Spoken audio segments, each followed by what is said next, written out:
Hi, I'm Cara Barker, and I am the author of Hallelujahs and Hiccups.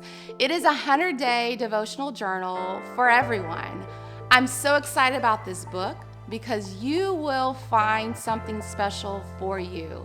In Hallelujahs and Hiccups, you are going to find inspiration, motivation, and time to reflect. You will even probably find your purpose. So throughout the book, you will see different small short stories, and then you will also have prayer prompts as well as scripture. You will also have an opportunity to journal. I truly believe when you are reading a book and you're engaging into a book, you want to have a space of reflection. So join me during this next 100 days in reading Hallelujahs and Hiccups.